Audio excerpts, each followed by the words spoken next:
Welcome back to Aaron and Michelle talk about whatever they want to talk about because there are no more movies, and if there were movies, then we still probably wouldn't go and see them because it's insane to go to a movie theater right now. I'm Aaron. I'm Michelle. And this is us talking about whatever we want to talk about. We are. That name doesn't sound as good as Post Geekout Reaction. Post Geekout Reaction doesn't necessarily have to be about movies. Yeah, but that was always kind of the idea. Is like it was our movie review show. It's like now it's just like a general review show. Yeah, all right.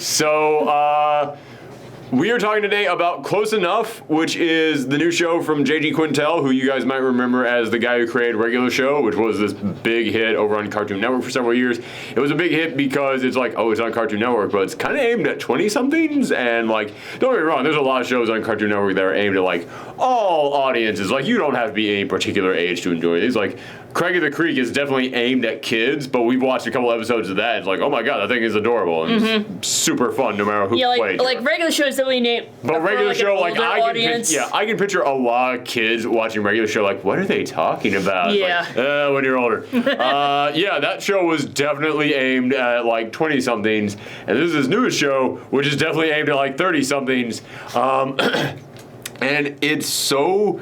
This show has such an odd history behind it. Yeah. Because it's been a few years since Regular Show went off the air, and it's not like he took a break. No. He's apparently been working on this the entire time. Yeah. And it has just been shipped around to everyone. And everybody's just been playing hot potato with it. And I don't know if it's because nobody won. I don't know if people watching was like, this isn't really our thing. Or if people are like, well, I want this, and another person came in and is like, no. I want this. Yeah, it's hard to tell. I want it. Yeah, you don't know what the exact reasoning behind it was. I don't know. It's it might be because they had trouble with the demographic of this show. I think that was it too. Because, that definitely seems like it. You can tell with Regular Show he had toned back on some stuff J.G. Quintel. I remember in the first season they said, how the H are we gonna fix this S? And I was amazed that they actually aired that on Cartoon Network. They got that out. But then a few episodes later they were just you're pissing me off. And it's they didn't even censor that. No. This is on Cartoon Network. They just said you're pissing me off. And it's we are so screwed. It's they actually said screwed. Pissing is worse than screwed. I know, but it's But yeah, still. Yeah, and then I noticed at later seasons they kind of toned it back. They definitely did. Yeah. And I kind of felt that was what kind of made Regular Show special or yeah. So I don't want to say there's a lot that made it special, but the thing that got people's attention in the beginning was if you just saw it's a show about an anthropomorphic blue jay and a raccoon working at a golf course. And there are a couple of slackers that's charming, but then the moment that you see you're allowed to curse in this show, and they're talking about what kind of stuff in this show? Okay, all right, wow, it got people's attention, and I feel in the later years I dropped off that show. I dropped off that show kind of hard at a point where I was just I have no interest in watching this anymore. And it was kind of when they started tapping back a little bit. And you can almost kind of feel J.D. Quintel maybe was I'm ready to move on to something else. He was ready to make a more adult cartoon. Yeah, exactly. It kind of feels maybe that's what he always wanted to do. Yeah, I mean, if you ever seen his his student short. Yeah, the thing. What was the name of it? Something after midnight. It's 2 p.m. in the a.m. That's what it was. Yeah, that's what it was called. Yeah. That thing. You look at that, and it's nothing but someone on a big crazy drug trip, and it's yeah, this guy dropping F-bombs and everything. Yeah.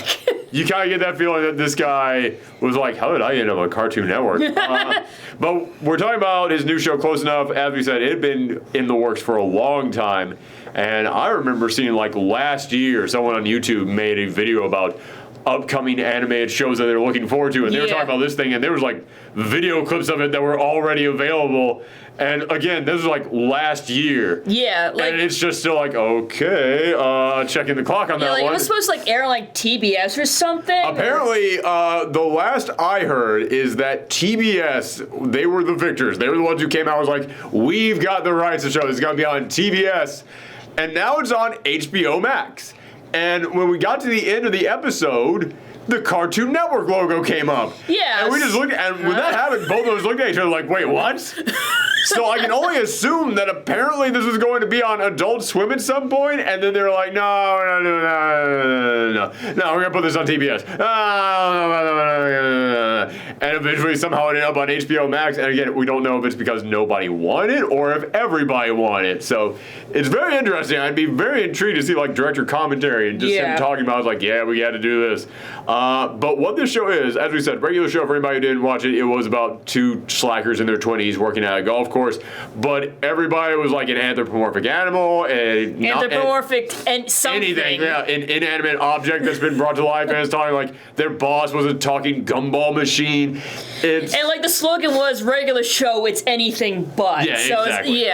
And it makes sense considering like all the characters and how everything had to go on. Whereas this show, everybody's a human. In fact, the main male character, because it's about a married couple in their 30s and they're raising their daughter, the father is totally just J.G. Quintel. Yeah. Like, we've seen that dude, and I'm looking at this guy going, yeah, that's totally just you. Yeah. That's totally 1,000%. Like, I'm wondering, like, the character's name is Josh. I'm wondering if the J in JG stands for Josh. Could very well stand for it. But yeah, I'm wondering, like, how many things in this are taken from his life. Like, how many people in here are based off actual people. Yeah, is he married? I don't really know, like... But yeah, we don't know anything about his life. I can only assume that he is because a lot of this feels like it's coming from a very personal place. And I gotta say, in some ways, I enjoy this way more than regular show, and in other ways, I think it doesn't quite work like regular show does. Like, it's a very mixed bag. It is very much. Like, I feel like if it was, like, with... I feel like maybe it's because they're all humans, it didn't work as well. Absolutely. That is exactly what I was going to say, because the plot of regular show was really weird, crazy. Like, they would always take something that would start off like a fairly normal situation, and then it would go into weird, crazy, cosmic space drug trip territory, and it would just get insane. And they do the same thing here. They do the same things where they're taking like normal, average stuff that you go through in your 30s, and then it just like goes parent to things. Parent things, getting older things. And then they just take it to this insane, crazy level.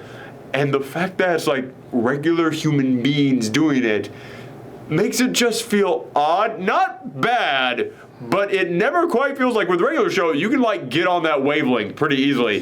Here, it never quite synced up for me. Yeah, it's like, with regular show, like anthropomorphic animals, so like shit like that happens all the time. Yeah, it feels like we're living in a cartoon world. This is just what happens. Yeah. Here, it's trying to be like, no, these are definitely humans, and they're going through very human things that these people would go through. And then it just goes to like a whole other level. It's like, that's so weird. And the thing that got me was Alex.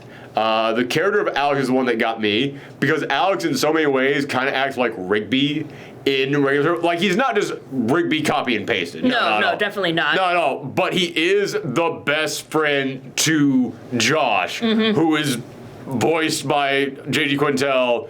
As we said, that's clearly meant to be J.G. Quintel. And Mordecai was voiced by J.G. Quintel and was clearly meant to be J.G. Quintel in his 20s. So you look over at Josh and you're just like, okay, well, this is your best friend that's kind of serving the Rigby role. And also, Rigby was a little bit crazier than Mordecai. Alex is crazier than Josh. But you look at this as like, that's a human man, voiced by Jason Mantzoukas, who I know that guy. I can picture him in my head. And then you see him doing the kind of things that Rigby would do or another character from regular show would kind of do. And it's kind of hitting me hard. That's like, man, that's just so odd seeing a human do this. Like, I think the episode like that got me was like when they were like reenacting their first date when they go through the haunted house. Yeah. Like, it was all supposed to be fake, and in the end, it actually was fake. But because it's J.G. Quintel, you expected all of this to be real. And so, I don't know, like, I kind of felt like that kind of threw me out of it, like... I'm trying to think of the one that got me, because like I said, it was the character of Alex that got me. And I think the one that got me was when they... it was the prank war one, I think, because there came that moment in which they had to use the daughter Caitlin, who was on a sugar high, to help like No, Candace is her name. Candace? Yes. Who's Caitlin? No, I guess I'm just making that up. Candace, yeah. In which they had to use Candace, who was on a sugar high, to help get them from a hospital to a prison. And you've got, like, Alex there holding on to Candace with a candy bar in front of her face, and his butt is up in the air while they're on this hospital gurney. And I was like, this is something that, like, if you showed me an anthropomorphic, like, if you showed me Rigby doing this, I would have no problem with this at all. But it's so odd seeing a human being do this and then, like, hearing Jason Mantzoukas, like, say these lines that, again, if it was Rigby saying it, I'd be like, no problem at all. Yeah, like, what makes, like, Alex, like, kind of like off is like he's also like a professor at a college. That's the other thing about Alex is that they never really knew what they want Alex to be, because there'll be some episodes where it's like Alex is the most mature one among the group. Yeah, it's and like, then there'll be other ones where he's a crazy conspiracy nut who like keeps jars of his own urine around. It's like, what? What are you doing with this character? And it's like, well, I thought like I didn't realize that they were like best friends until the medieval times episode. Can we talk about this? This show, it does not have a pilot episode. And man, it feels like there's a pilot episode sitting around somewhere that explains all this stuff. And listen, the lost episode. Yeah, and listen, nobody likes when a TV show has to have the stereotypical pilot episode where they come in and go, boy, you know, ever since I quit my job at the law firm to move out to the countryside, move in with my mother-in-law, things have been so great. No one likes when a show just stops and turns to the audience and just goes, here's the premise of the show. But you kind of need to rip that Band-Aid off just so we know what's going on. There's so many things in this show that I was like, who are these people? Why is any of this what's the deal with this? And it wasn't until we got to the end of all these episodes I was like, okay, now I've got the idea of how this world works. Like, their landlady, like, their landlady is this old black lady, and she's got this young white guy living with him. I thought that was her boyfriend.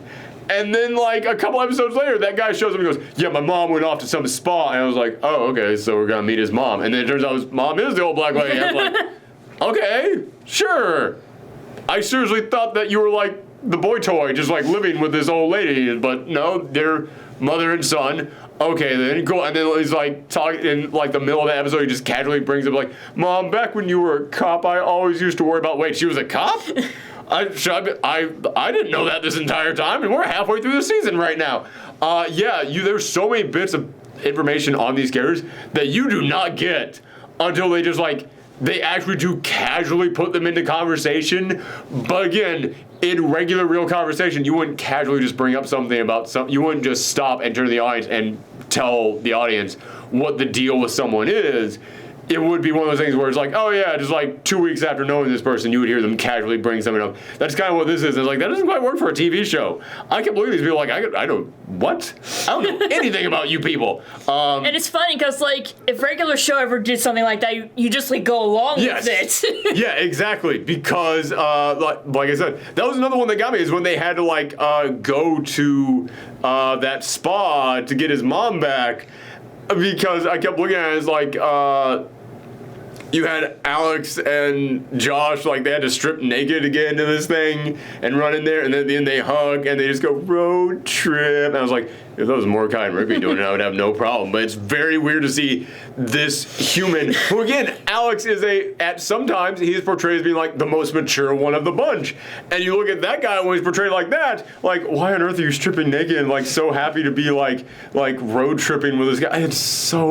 It's just one of those lines that's this doesn't fit the character that we've seen in other episodes, but then there are some episodes where it absolutely fits this character. I feel like Josh is pretty well established. I feel like Emily is pretty well established. Yeah, his wife, Yeah, his wife is Emily. And then her friend Brittany, her name was Brittany, right? I think it was, or something like that. I've got all their names in my pocket right now. But yeah, I think it was Brittany. She's very well established, I feel. Bridget, that was it. Oh, yeah, close enough. Began with a B. Yeah, she's very well established. But I feel like Alex, they were whatever joke we need at this moment, it's going to go to Alex. And it does not matter whether or not it fits his character. Go for it, but how did you feel? How do you think you felt about the way they handled the kid Candace? That's the one thing I really have to give this show. When I heard it's gonna be about this couple raising a kid, I was like, oh man, nobody wants to see it. I know there's some people out there who's well, I want to see a show about parents, but so often whenever I see a show that is about parents, I always kind of look at it as that's appeals to me in no way, which could be because I'm not a parent. But typically it's because, like, yeah, those tend to, like, focus a lot on the kid, and I really don't find kids to be that entertaining, only in, like, small chunks, but, like, when you, like, focus on them, I feel like, well, now it's just completely lost me. And I was like, yeah, I'm not going to be very interested in this, I feel like. Candace is used very sparingly. Candace is actually, like, there are whole episodes where Candace is just gone. Yeah, and I'm not so sure how to feel about that. Oh, okay. Because, like, I felt like Candace was either, like, the MacGuffin of the episode, or absolutely. she was not there at all. Absolutely. I feel like she was, like, treated more like an object as opposed to, like, a kid. And I don't think JG, like, knows how to direct kids.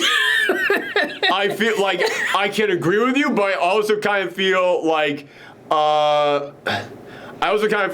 kind of like saying, like, hey man, this is a show just about, like, getting older and being in your 30s, and there's sides to that besides just having a kid. That's true. And I feel like that's what it was, but also I kind of feel like it was like, well, we also just don't want this to be like a show about Candace. We don't really want this to be the Candace show. Yeah, I understand that, but, like, I feel like there's some, like, adults. There is a balance there. Yeah, like, they're like, I feel like Bob's Burgers is, like, a good example. Oh, perfect. Of perfect. Yeah, of, like, balancing out, like, family and, like, adult humor in a way. Yeah, perfect example right there. But I will say, in Bob's Burgers' fairness, they've got 3 kids. So the 3 kids can go off and have their own adventure right there and play off each other.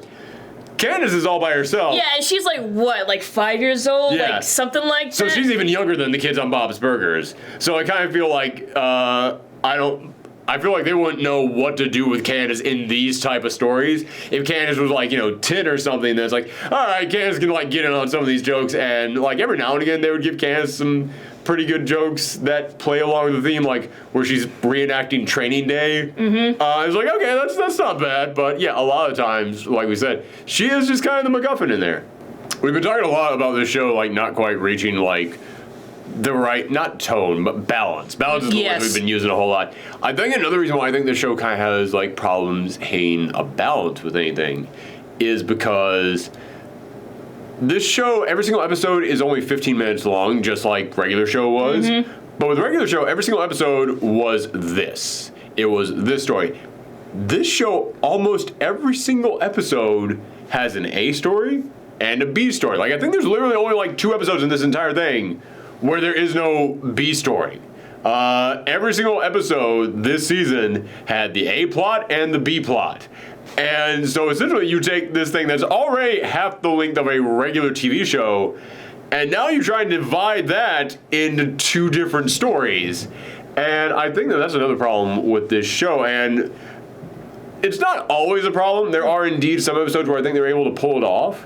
But, like, my favorite episode this season was the one where they go to the Logan's Run bar. Mm-hmm. I think that one was great. That one's, as far as I remember, only had the A story. Like, every now and again, I think it cut away to Candace doing something. But, yeah, it was all 4 of the characters. They're all there. They're all doing a thing. Yeah, like, basically, whenever there's, like, an A plot and a B plot, the B plot is there to be, like, the Deus Ex Machina to resolve the A plot. The B plot always comes back around to tie into the A plot. I don't know if I would necessarily always say Deus Ex Machina, but they always just kind of come in here and go, oh, now something's happening with that. It's like, whoa, okay, well, now this is happening. It's like, it is always kind of there to, like, I remember, like, the video game one where, like, Josh thinks he, like, sold his video game and he's, like, a millionaire, but it turns out it didn't. Yeah, that one. That's literally when you said that, that's the episode my mind went to. That's the episode my mind went to. It was like, yeah, it kind of was, because they needed something to have happen. But it's like, it's less like, to me, Deus Ex Machina is the resolution. The B plot is more like, well, where do we take the A plot? Oh, okay, we can take it here. Yeah, we'll take it to that place. So it's, I don't know if I would quite go there, but I definitely see what you're saying. Yeah, I definitely get what you're saying. The B plot always kind of comes around to be like, okay, well, what are we doing with where do we take plot number 1? Oh, plot number 2 coming in right here. All right, there you go, there. It's like the final episode was the only one that was like the full length as opposed to like just the final episode was a full half hour. And that is the one where I think like both stories played out like they had full attention. They had all the time that they needed in there. Because there's some other episodes in here where I don't even know what was the A plot and what was the B plot. The episode where Josh, he's revisiting an old video game that he was working on, which, again, you want to talk about how this show, like, it never stops to, like, explain or introduce anything. It's not until halfway through the season. You guys have to forgive me, because my nose is itching like crazy. Allergies are terrible today, but we're recording this no matter what. Gotta get through this. Just, like, take some allergy medicine and just, like, inject it directly into me, like an adrenaline rush from Pulp Fiction. Okay. There's the one where you talk about how, like, this show, it never introduces you to anything. I remember when it got to that point where Josh was, like, having them all test out a video game he was working on. I was like, wait, we're, like, 4 episodes into this thing, and now you're introducing that you make video games? Is that what you do? Because, again, like, it wasn't until, like, the end, like, 2 episodes away from the end of the season that I was like, oh, now I know what their jobs are. Well, kind of like in the intro, very short intro, by the way. Which is a shame because it's got a really good song going in that. I would like to see. And great animation, too. Great animation.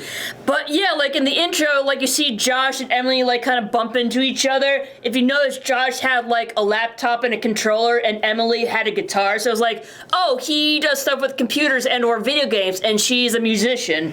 Yes, but that's what I thought too. I thought, okay, well that explains she's a musician, and then like later on in the season we do see her like her and Bridget, they sing songs together. Like, yeah, they're basically God, what's that? What's that band that Kate Micucci is part of? Oh yeah, shoot, I forget. Hall and Oates. No, wait. No, that's the actual band.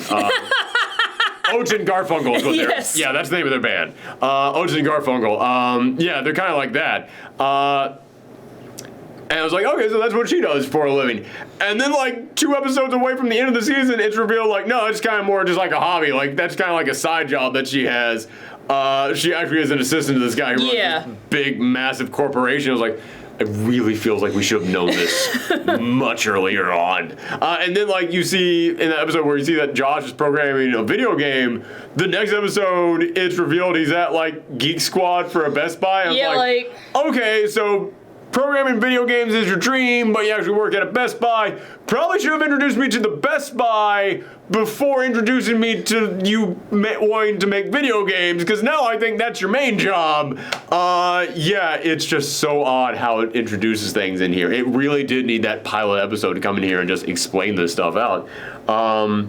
Before we got onto that, there was something I was going to say. Oh, yeah, the episode where Josh was going back to this old video game that he made and he was trying to get working again, but then you have the story with Alex where he's trying to do stunts to get his students to pay attention. I honestly, like, the name of that episode was the name of Josh's video game, but it, like, opens up, I think, on Alex, and Alex is the one who goes on, like, some crazy quest, but then the resolution is with Josh at the end, and I'm like, I seriously don't know what's the A plot and what's the B plot on this one. And don't get me wrong, I'm not saying that there's a law, that they both have to, like, one has to be A and one has to be B. I'm not saying that at all. But it feels like one of them was A plot and one of them was B plot, and I don't know which was which. I don't know which one they were going for on that one. But yeah, again, like, I think of the best episodes of the season, for me personally, they had to be the Logan's Run bar and the Skate Dad one. Yeah. And those are the ones that I'm like, those didn't have B plots, did they? I don't think they did. Yeah, the Logan's Run bar one, that definitely didn't have a B plot because they were all there. The Skate Dad one, it might have had something going on with Alex and Bridget. But again, it was mostly focused, like, definitely it would divide up a lot better on that one, if it did. Yeah, I definitely think that the show, it needs to realize if it's gonna be 15 minutes, you can't be having A plots and B plots every episode. Like, sparingly put a B plot in there. Like, either 2 15-minute episodes with 1 A plot each, or do like they did with the season finale and have like a 30-minute episode with an A and a B plot. Yeah, or have the B plot be very small, like, you know, like 3 scenes is what it is. Yeah, something like that. But we've kind of been trash talking this. Yeah, but like we did. I liked it. Yeah. I did really like it. I want to come in here and make that clear. I really like this show. It just kind of feels like you're not quite there yet. You just need to solidify this a little bit more. Yeah, but like that's usually how a lot of like first seasons are. Like, absolutely. Especially like with a series that's been like being juggled back and forth. Man, you want to know how much this is being juggled around? This thing, it's on HBO Max, a streaming service. It still has commercial breaks in here. Mm-hmm. It still just cuts to black in the middle of each episode. Yeah. To go commercial, it's like, what? Okay, sure. But yeah, let's talk about some of the things in here that we like. First thing that I got to point out is that I'm going to start off with more of a negative. But I feel like considering that every single episode is 15 minutes long, except for the final episode, that means that this entire season was 15 episodes in total, even though when you go on HBO Max, it only says 8 episodes. When you think about the fact that 7 of them are actually 2, that means that there's 15 episodes in here this season. I think maybe like 8 or 9 of those episodes revolved around the idea of getting older, maybe even more than that, depending on how far you stretch that definition and that interpretation. Mm-hmm. So I feel like they kind of hit that too many times, but I think that when they hit it, it's hit very well. Mm-hmm. Like I said, I love the Logan's Run Bar episode, because like I think that one, we're both in our 30s. Mm-hmm. We definitely, we are the target demographic for this show. Like, listen, we're in our 30s and we love cartoons. This was made exactly for us. And I feel like when it kind of hits when it hits the exact message that it's going for, and it knows how to interpret the crazy storylines into these very realistic situations, I think they do it great. I think they do a fantastic job in there. That episode, it's all about them kind of like freaking out about getting older, but then they kind of decide no, you know what, it's actually kind of cool getting older. It's actually kind of nice. And the whole thing ends with, I think, one of the most relatable moments of anything I've seen this season, which was they go out to this old pancake place that they've been to many times, and they're eating the pancakes and go, this is a lot sweeter than I remember it being. Yeah, I guess our tastes changed, but that doesn't mean it's bad. It just means that we have new tastes now. And I was like, yeah, wow, you nailed it. Because, there's a lot of food out there that I used to eat all in my teens and my 20s, and now I eat it, and it's not like my body reacts poorly to it. I'm just like, ew, I don't like the taste of this anymore. Yeah. But there's a lot of other food out there that I eat now. I'm like, oh my God, this is amazing. That I would have hated back in my 20s. I was like, yeah, that's kind of what getting older is. Like, yeah, things just change. That's totally cool. Yeah, I feel like with there are like a lot of episodes that are hit or miss, but the ones that hit are great. Oh yeah, they are so good. Like I said, Skate Dad is great, and talking about we are kind of the target demographic for this show, but we don't have kids, and that episode was very much about having kids. And still, even though I can't relate to that, it was written well enough that I was like, no, I get it. I'm totally there with you on this one. So I think that even if you are not the target demographic for the show, there's still, when they're able to hit stuff correctly, it is able to appeal to you. Hello, helicopter outside that's been going around for the past week. Wonder what that's about. So let's ignore that. Let's ignore the outside world for a moment here. By the way, we're not starting to hit that part of quarantine where when I see a show that features people walking around outside, I'm like, this is unrealistic. This doesn't, no. Yeah. But yeah, I absolutely think that there's many things about this show that work, and one of them is the voice cast. I want to bring that up too. I think everybody is perfect in every single one of these roles. And I was looking up the actors in this afterwards. It's kind of amazing what all of them have done. They've got a really good cast in here. Well, I feel like, if you've done regular show, they'd be like, oh, hey, yeah, totally be on board with your new show. Absolutely, yeah. That's the thing, is that you got to remember, there's a lot of, I know there's still that demographic of people out there is like, oh God, what kind of adult people watch cartoons? A lot of artsy people. Mm-hmm. And man, when you make a show like regular show, you're going to appeal to a lot of the artsy crowd out there, and that artsy crowd is going to want to get on board with your new show. Like I said, Jason Mantzoukas, his character might be all over the place, but no matter what they want that character to be, Jason Mantzoukas can do it. Jason Mantzoukas is that guy who, whenever he's in something, I'm going to watch it. He's so good. But yeah, JG Quintel is JG Quintel. That's all you need to know about him.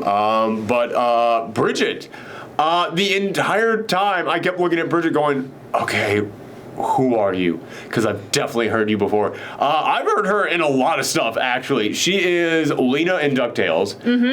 And she was also Penny in Into the Spider-Verse. But she's like, those are the two things that I know her from the most. Her IMDb page is huge. She's been in a ton of stuff. And I gotta say, out of all the characters in here, they're like the side characters. I feel like Bridget is the one that they nailed the best because Josh and Emily, like they're the fill-ins for the audience. They're the basic people. They are the regular people among all these other crazy supporting characters, and I think that they do that very well. But like I said, when it comes to Alex, he's kind of whatever they need him to be at that moment. When it comes to their landlord and her son, she's kind of whatever they need the joke to be in that moment. He's kind of whatever they need the joke to be in that moment. Bridget is like, nope, this is her character. She is that from start to finish. I think that they were very consistent on her, and that's one of the reasons she's one of my favorite out of all the supporting characters on this show.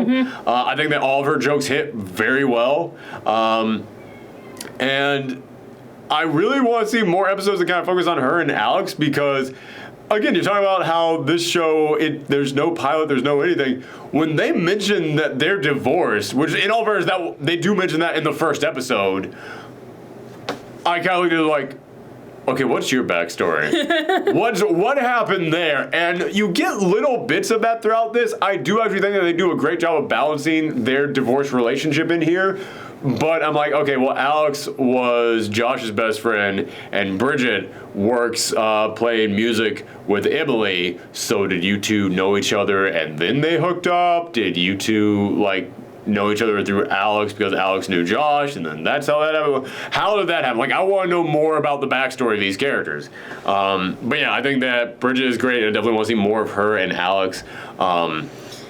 I think that the question on my mind is, will this get a second season? I'm very intrigued by that as well because, as we said, this thing was in limbo forever. This thing was being passed around for the longest time. And it's on HBO Max now, and I'm hoping that, here's the thing. When it comes to streaming services, it's weird. Like, a lot of people out there will oftentimes point at something on a streaming service as being either a success or failure, and it's like, streaming services do not quite work the way that people think. It's like, oh, well, this many people watch this on the streaming service. Yes, but how many people signed up for the streaming service because of that?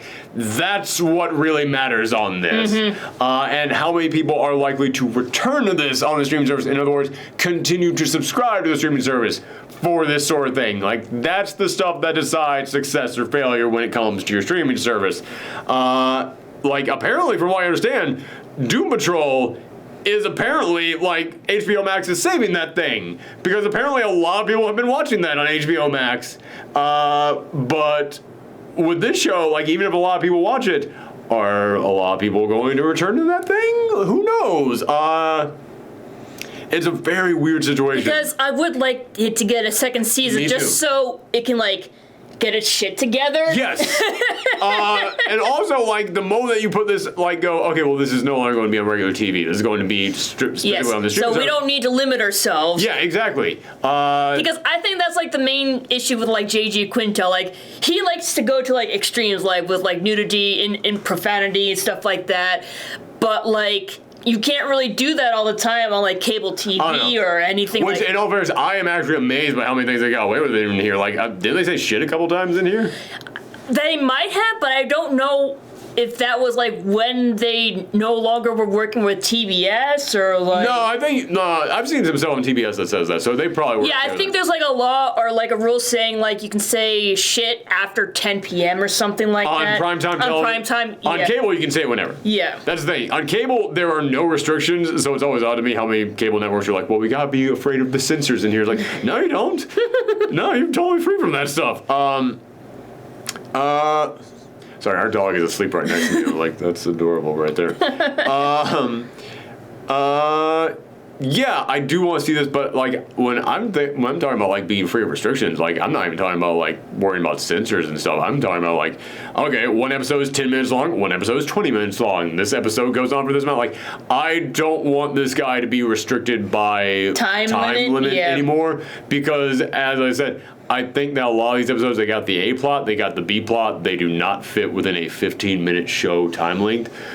But, you know, not every episode needs to go on for half an hour. So, like, you know, 20 minutes. And, like, because there's many episodes in here where I was like, if you add, like, 5 extra minutes, you're solid. Yeah, it's like, that's the thing with streaming services. Like, you don't really need a time limit because you don't need to make time for commercials or other TV shows or anything like that. All you need to worry about is your budget. So it's like, if you can hit 20 minutes within your budget, great. If you can hit half an hour in your budget, great. If your budget's up and you need 10 minutes, come up with a 10-minute episode. So yeah, I would be very interested in seeing if this gets another one. But like I said, when it comes to streaming services, it's odd what counts as a success and what doesn't. Plus, we also have to remember, HBO Max is still so new. Yeah. We don't even know if that's a success yet. I love it. I gotta be honest with you. HBO Max right now, we own a lot of different streaming services. We got Disney Plus, Netflix, Hulu, Amazon Prime. Oh my God, we just have cable. We literally just have cable. Like, just put them all in We the got box. rid of cable just so we can have cable for streaming. Which, in all fairness, I've heard so many people going, oh, you've wrecked it. You've all wrecked it because now you've got, man, you all just reinvented cable all over again. It's like, no, because now I'm not paying an extra $50 each month just so I can get the fishing channel that I never watch, but I have to because I have to buy everything at once. No, this is definitely a better system. It is 100% better. And also, we canceled cable. I'm still paying much, much less than I was paying for cable. Like, I'm paying so much less than I was paying for cable and getting all the streaming services, and I can customize that shit, and it's great. Yeah, we're all going to end up owning like several different streaming services, but we'll be able to customize it. We'll be able to figure out which ones we want, and it's going to cost way less than cable. This is definitely a better plan than cable. This is actually what I said I won when I was a kid. Not even when I was a kid, when I moved into my own place and I got cable on my own for the first time. I remember looking at that bill just going, I only watched 3 fucking channels. Please just let me pay for just those 3 channels. Now I'm just paying for those 3 channels. That's all it is. But that's a whole other rant in there. I didn't need to go on about that. Yeah, so I am really hoping that this does get another season because this thing, it's good. It is definitely it has a lot of potential. But it just needs those little, like, it just needs to have the kinks buffered out. Yes. Yeah. And I definitely, I like these characters. I want to see these characters return. Yeah. But okay, so yeah, it is definitely a recommend if you have HBO Max. It is definitely worth checking out. Yes, if you liked regular show, you'll probably like Close Enough. I think so too. I've now got hiccups, so we're going to go ahead and wrap this up. I'm going to drink a big glass of water. But yeah, thank you guys for tuning in. What'll be the next thing that we review? I don't know of anything new coming out. We did mention Beastars before, but... Yeah, if you want to see us talk about Beastars, because we talked about Brand New Animal last week, but also Hamilton. Next week we'll be talking about Hamilton, because people have been asking me to review that. Okay. And I know that it's now been on Disney Plus for a couple weeks now, but screw time limits. There is no time in quarantine. Everything is just an endless void that just goes on forever. But yeah, thank you guys very much. Come back next time. Bye. Bye.